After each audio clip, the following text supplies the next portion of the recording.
Welcome to Clearing the Clutter Inside and Out with Julie Coraccio. Every Tuesday at 1 p.m., Julie interviews experts on all areas of clutter: physical, mental, emotional, and spiritual. Learn easy to implement tips on how to release clutter and get organized to create the life you choose, deserve, and desire. An award-winning professional organizer and coach, Julie also shares suggestions to help you live clutter-free for a more joyful and fulfilling life. Are you looking for information on how to get organized and reduce clutter? Have you wanted to hire a professional organizer, but it's not in your budget? Do you just need some quick professional advice on clutter or organization? Our clutter-free living classes and how to organize your life office hours support you in becoming free, moving forward, and achieving success. Learn more at reawakenyourbrilliance.com. In this episode, we are going to be talking about planning your day. Well, everybody's job is individualized. Here are some general tips to support you in planning a wonderful day. If your calendar is cluttered, other areas of your life could be cluttered too.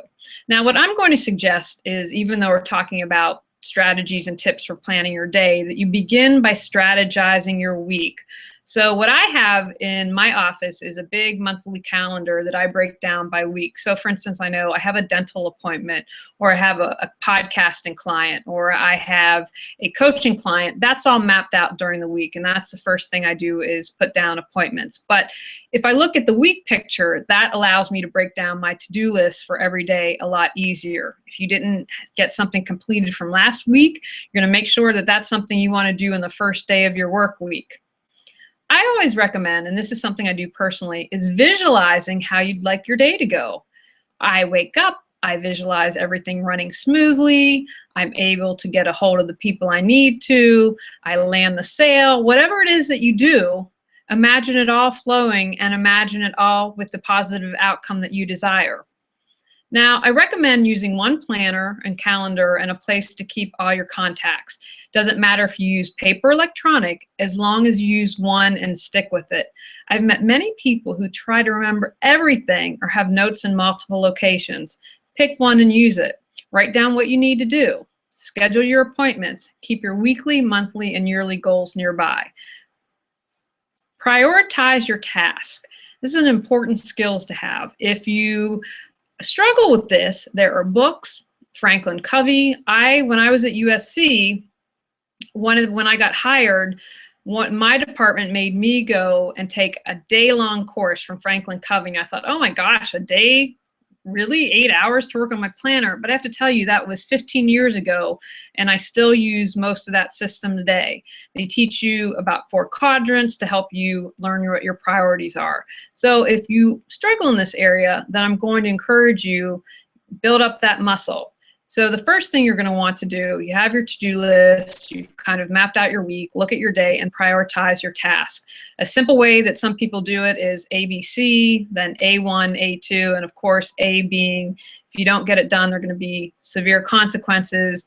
B, it's really important that you get done, but maybe not some consequences. And C, okay, it'd be great to get done, but no fire to put out. Block out time to do routine or administrative tasks, such as returning phone calls, your emails. This stuff is not going to magically get done, but it still needs to happen. If you do them during the same time each day, they tend to go more quickly. Now, don't ask me why that is. I've read that in a study, and I found that personally, if I do it for some reason, it works. It's a good time to check email at certain times during the day so you aren't constantly interrupting what you are doing. If you have a lot of email, designate times in the morning, afternoon, at the end of the day. I know that at my last job, I had Outlook, and it used to drive me nuts because they'd have that unread mail, and it was the Pavlovian response. Oh my gosh, I've got to respond. But there are lots of statistics out there. One, that we can't multitask, and that if you stop to do one thing, to switch gears to do something else, even if you're just concentrating on one task, you lose a lot of time as it takes you an adjustment to get back to what you're doing. If you're not good at estimating how long something will take as you're planning your day, I suggest track your activities for a week or two to get a better idea of how much time you're actually spending. You know, I talk a lot about social media and what a time sucker that is. It's one of those things I can say, oh, I spent about a half an hour on social media, and then 2 hours have gone by. So I'd encourage you, if there are certain job tasks that you're doing and you're not sure how you're long, even if you don't have the time to devote to tracking all your time for a week, look at certain items and so you have a better idea of how you're spending your time. Schedule your task. As I mentioned just a moment ago, I have yet to see a study that says we can successfully multitask, and in fact, it ends up taking more time. One of my worst habits is sometimes I will talk to a friend on the phone and email. The person on the other phone knows what I'm doing, and it's a friend. I would never do it with business. And I'm trying to talk to them and listen and finish up an email, and I can't do either of those effectively. So when you're scheduling a task, plan the time to do that one task. Another thing I've learned is to factor time in daily for emergencies, interruptions, or as I now like to say, opportunities. At my last job, it was one emergency after another, but there are a couple of bright spots. It forced me to start my own business, and I also learned to schedule time for this and not be so booked and jam-packed that I became overwhelmed or I can't get important things done. Since starting my business, I prefer to call them opportunities. You never know what can happen, so make time for it. Because I've had open time, I've had opportunities such as doing an interview. Someone canceled at the last minute. Well, gosh, I have the flexibility in my schedule, and so I'm able to respond. So again, emergencies, interruptions, opportunities, whatever it is, make sure you allow time for it and don't jam-pack your schedule. If you need to, put up a do not disturb sign. Even if you have a home office and work from home, you can do this. If there are things that you have to focus on and get things done to make your day run smoothly, put that sign up. I recommend to people creating a place for ideas or notes, whether it's, again, electronic on your smartphone or your computer, or if you have a notebook of ideas. I'm the type of person, I always have ideas popping up into my head, and maybe I'm doing work for another client, but I think, oh, this might work for my other client. So I have a place where I keep all my ideas that I can come back to later. I think that, again, most of us have so many multiple projects we're working on. Keep a list of all those wonderful ideas that come to you. Now, I took a class once that said to make your most important phone calls in the morning because you're more likely to catch people. And this is something, again, that I've tried to incorporate. I don't call too early. My thinking is people need to get to the office, maybe get their cup of coffee, check their social media, let them get their day started, and then I make calls. I'm going to encourage you also to schedule time to eat, take breaks, stretch, meditate, whatever it is that you need to re-energize yourself throughout the day. You know, a lot of people are moving towards standing desk because they found that most of us are sitting for 8 hours a day, and that's not necessarily a good thing. So I'm going to encourage you, take time, don't eat at your desk. I know if we're very busy, we can get in that habit, but if you take care of yourself and in all areas of your life, it's going to help your day run more smoothly and your job run more smoothly and your life run more smoothly. So get those stretches in, get that 10-minute closing your eyes to regroup, whatever it is, but schedule it. I'm also going to suggest that you attack your most important projects when your personal energy is highest. If my schedule allows, my energy is best after lunch. I used to be a morning person and then met my husband who works a swing shift, so my schedule has adjusted. I'm fed after lunch, I'm happy, and it's a great time for me to focus on whatever needs to be done. Again, if you have that flexibility, it's really great if you are challenged. For instance, I am not a fan of cold calling. I would rather have my wisdom teeth removed several times. And so I always tackle that if I need to in the afternoon because I know I'm going to be in the best possible frame of mind. Now, if you have flexibility in your day, and this is something I have moved more towards doing, I'm going to encourage you to ask yourself what you feel most motivated to work on. I have switched how I do things a little bit, and I keep a running notebook every week of what needs to be accomplished. And so writing is usually, every week I will be writing something, whether it's a blog, whether it's notes for a show, I have to write.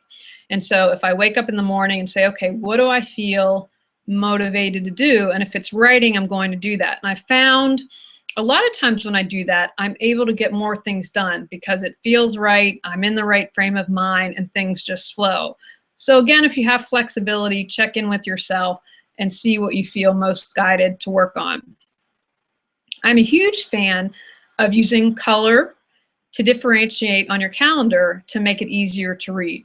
For instance, in my office, I have two big whiteboards. One is the current month and one is the next month. And I color code everything. Clients are green, appointments are red, episodes are black. And because I'm so visual, this helps me have my calendar organized better. It's easier for me to read at a glance. I have a good idea of what's going on.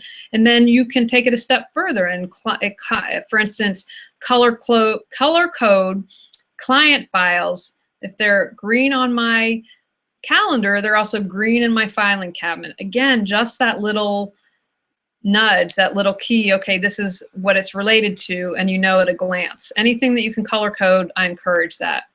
If you tend to forget or are extremely busy, set up reminders for meetings, calls, whatever you have going on, and use the timer to make sure you're on track.